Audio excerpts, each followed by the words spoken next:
मैं 12वीं कक्षा पास करके पॉलिटेक्निक में एडमिशन ले चुका था। गांव के अच्छे और संस्कारी बच्चों में नाम शुमार था मेरा। इसका सारा श्रेय मेरे शांत स्वभाव के माता पिता को जाता है, क्योंकि घर का इकलौता लड़का था तो लाड़ प्यार बहुत मिला। परंतु पिताजी ने अनुशासन का महत्व तो हमेशा बताया। अभी 1980 के आसपास का समय था, तो शादी जल्दी होना एक आम बात थी। सो हमारे लिए भी एक रिश्ता आया। पिताजी ने हामी भर दी। उस समय ना आपसे पूछा जाता था, न लड़की दिखाई जाती थी। सब कुछ बड़ों के निर्णय से ही होता था। माता पिता की बातों के जरिए नाम मालूम हो गया, और क्योंकि जवान थे तो नाम से ही मोहब्बत कर बैठे। गंगा, गंगा नाम था उसका। सुनते ही पवित्र हो गए थे। खेतों की मेड़ों, कच्चे घरों की दीवारों, अनगिनत पेड़ों और अपने हृदय में लिख देते थे, रमेश संग गंगा।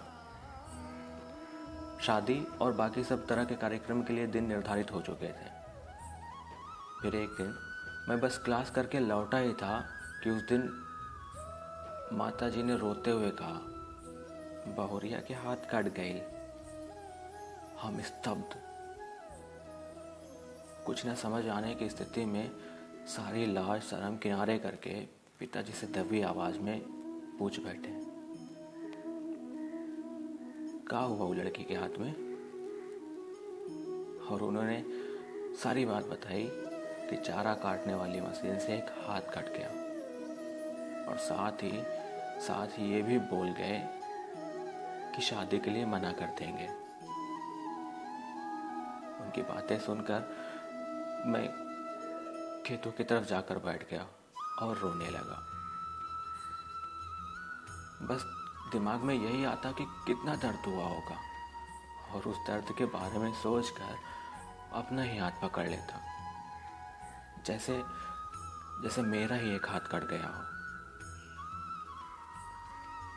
बहरहाल लोगों की राय और लगभग एक साधारण परंतु सटीक निर्णय मैंने और सबने मिलकर ले लिया था कि शादी नहीं होगी। अगले दिन क्लास से छुट्टी के बाद गोविंद गुरुजी ने हमें बुलाया और बोलने लगे कि उन्होंने सुना कि मेरी शादी टूटने की बात, और तुमने मना कर दिया उसे। फिर वो मुझे अपने साथ कॉलेज में लगे एक पेड़ के पास ले गए। बोले, इस पेड़ पर तुमने अपने जीवन साथी का नाम लिखा था, और तुम मन ही मन उसे अपना जीवन साथी मानते भी थे। अपने जीवन का अहम फैसला तुम्हें ही लेना है, पर हर बार आम राय सही राय हो ये जरूरी नहीं। विवाह के बाद हाथ कट जाता तो क्या मैं उसे छोड़ देता उसकी मुसीबतों के साथ? उन्होंने बहुत से भावनात्मक और व्यवहारिक पहलुओं पर चर्चाएं की। उनकी बातों से जाहिर था कि मेरा फैसला गलत है। फिर भी मेरा जीवन है और अंतिम निर्णय मुझे ही लेना था। मैंने पिताजी से कह दिया कि शादी उसी लड़की से करनी है।